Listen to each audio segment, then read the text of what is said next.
महापालिका से लेकर मंत्रालय तक, अपराधों से लेकर राजनीति तक, हर समस्या की रिपोर्ट खास आपके लिए सीधा आपके मोबाइल फोन।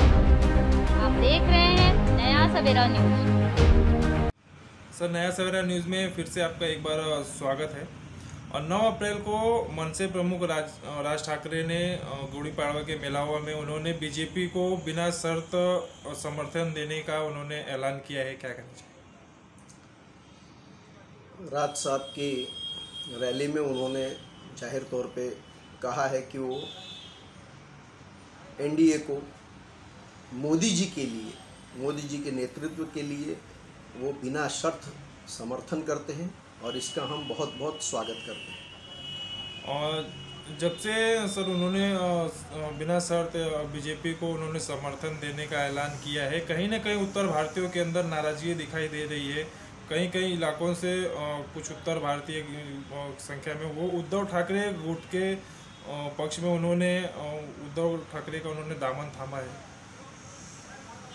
अगर ऐसा किसी ने थामा है तो मैं उसको उसकी नादानी समझता हूँ। बड़े बुजुर्ग कह के गए हैं, सुबह का भूला अगर शाम को घर लौट आए तो उसको भूला नहीं कहते। राज साहब ने पिछले कई सालों से कोई भी ऐसा कृत्य नहीं किया है जो उत्तर भारतीय विरोधी हो, और राज साहब जैसे नेतृत्व को छोड़ के अगर वो उद्धव का दामन थाम रहे हैं, ये तो अपने आप में बहुत बड़ा प्रश्न चिन्ह है।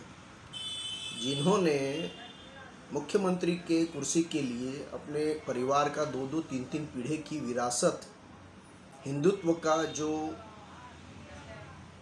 बाला साहब ठाकरे जी के जिन्हें जो बनाया था एक ताकत शक्ति, उसको ले जाके उन्होंने एक तरीके से उसकी आहुति चढ़ा दी। बाला साहब ने कहा था कभी भी वो कांग्रेस के साथ नहीं जाएंगे, आवश्यकता पड़ी तो वो अपना दुकान बंद कर लेंगे। लेकिन उनके पश्चात उनका विरासत के तौर पे, विरासत देखिए, इतने बड़े नेतृत्व के पूरे भारत के नेता थे बाला साहब। पूरे भारत उनके नेतृत्व का विरासत लेता है। खाली उनका नाम, टाइटल या उनका पुत्र होना, उनका बायोलॉजिकल पुत्र होना आपको उनकी प्रॉपर्टी का वारिस तो बनाता है, लेकिन उनके विचारों को आप नहीं छीन सकते। उनके विचारों का वही वारिस है जो उन विचारों के लिए अपने आप को पूरी तरीके से समर्पित कर देता है। तो ये तो मैं ऐसे अगर कोई सिर्फ राज साहब के, जो कि उन्होंने अपने आप से समर्थन जारी किया है भारतीय जनता पार्टी को, नरेंद्र मोदी जी के नेतृत्व में एनडीए को, उसके लिए अगर कोई उद्धव जैसे नेता को अगर दामन थामता है तो ये मैं उनको नादानी ही कहूँगा। और एक बार फिर से सर प्रश्न चिन्ह खड़ा हो रहा है कि अभी जिस तरह से छुट्टियों का, गर्मी की छुट्टियों का समय शुरू हो गया है, उत्तर भारतीय अभी जिस तरह से स्टेशनों पर जो उत्तर प्रदेश जाने वाली गाड़ियों की भीड़ को देखते हुए ऐसे लग रहा है कि कहीं ना कहीं चुनावी असर, जो 20 तारीख को जो महाराष्ट्र में चुनाव होने वाले हैं ठाणे में, कहीं ना कहीं उस पर असर होता हुआ दिखाई देगा। हाँ, ये तो है। इसको हम एक कार्यकर्ता के नाते, भाजपा के एक स्वयंसेवक के नाते हम लोग घर घर जाके, जन जन तक जाके उत्तर भारतीयों से आह्वान जरूर कर रहे हैं कि या तो आप अपनी यात्रा को टाल दो, या तो जल्दी जाके अपनी यात्रा पूरी करके आप लोग चुनाव के समय पे यहाँ पे मुंबई, महाराष्ट्र में उपस्थित रहो, ताकि आप मतदान कर सको, अपने दायित्व का पालन कर सको। तो भीड़ तो अभी जाने का समय ही ऐसा है, स्कूलों की छुट्टियाँ पड़ जाती हैं, बच्चे फ्री रहते हैं, उनको अपने जड़ों से जोड़ने का एक बहुत बड़ा माध्यम रहता है। उनको घर, अपने गांव, अपने खेत खलिहान तक लेके जाके दिखाओ, सुनाओ, समझाओ, एक बहुत अच्छा मौका रहता है।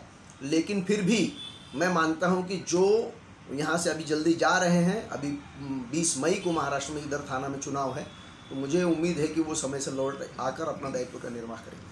और सर एक अलग सवाल है कि जिस तरह से मोदी सरकार में सभी समाज को एक, जिस तरह से लोकशाही की तरफ से उनको जो फ्रीडम दिया गया है, तो उसी क्रम में जिस तरह से वाराणसी से नरेंद्र मोदी जी वहाँ से चुनाव लड़ रहे हैं, तो वहीं किन्नर समाज से हिंदू महासभा के हेमांगी, जो उनके महामंडलेश्वर हैं हेमांगी सखी, उनको टिकट दिया गया है, उनके खिलाफ किस तरह देखते हैं? उन्होंने खुद अपना वक्तव्य दिया है।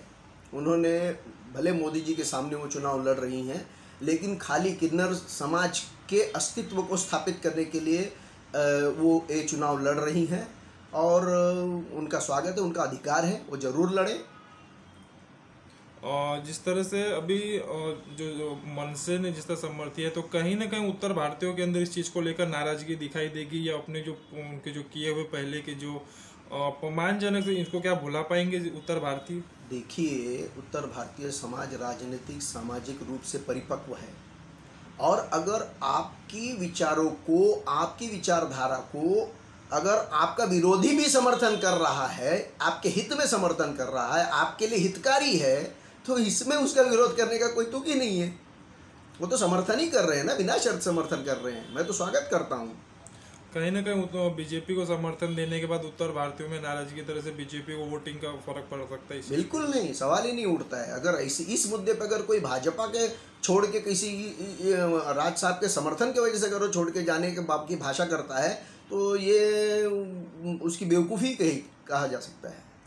आखिरी सवाल सर, जिस तरह से ठाणे लोकसभा में जगह जगह पर बड़े बड़े कार्यकर्ता शिविर किए जा रहे हैं, बड़े बड़े कार्यकर्ताओं को मार्गदर्शन किया जा रहा है, लेकिन अभी तक कोई उम्मीदवार निश्चित नहीं हो पा रहा है, तो किस चीज़ को देखते हैं? पूरे 543 लोकसभा में हमारा उम्मीदवार एक ही है, माननीय यशस्वी प्रधानमंत्री नरेंद्र मोदी जी, और हमारा निशान एक ही है, कमल। जहाँ पे हमारे मित्र पक्ष को उम्मीदवारी मिल रही है, तो भारतीय जनता पार्टी अपनी इस युति धर्म का पालन करते हुए उनको पूरी तरीके से ताकत से अपना समर्थन देगी, कार्य करेगी। और जैसे ही उम्मीदवार जाहिर हो जाता है, जाहिर हो या ना हो, हम हमारे घर घर तक पहुँच के मोदी जी के पिछले 10 साल में जितनी भी योजनाएं हैं, जो अंत्योदय का हमारा जो मुख्य हमारी जो पॉलिसी है, उसके माध्यम से जो भी योजनाएं का लाभ मिल रहा है, लाभार्थियों तक पहुँच के हम उनसे आह्वान कर रहे हैं कि फिर से एक बार मोदी सरकार और 400 पार। और अभी कुछ दिन पहले महाविकास आघाड़ी के उम्मीदवार राजन विचारी जी ने कहा था कि महायुति के पास ठाणे लोकसभा के लिए कोई ऐसा मजबूत उम्मीदवार नहीं है जो राजन विचारी के खिलाफ लड़ सके। देखिए, जब तक चुनाव के रिजल्ट निर्णय नहीं जाहिर होता है, तब तक हर उम्मीदवार जीता हुआ समझा जाता है। तब तक वो चाहे जो कह सकते हैं, कहवा सकते हैं, लेकिन 4 जून को जब रिजल्ट आएगा, तब उनको पता चल जाएगा कि कौन उम्मीदवार है और कैसा उम्मीदवार है और क्या रिजल्ट है। बातचीत करने धन्यवाद। और भी खबरों में फिर से मिला। धन्यवाद। जय श्री राम।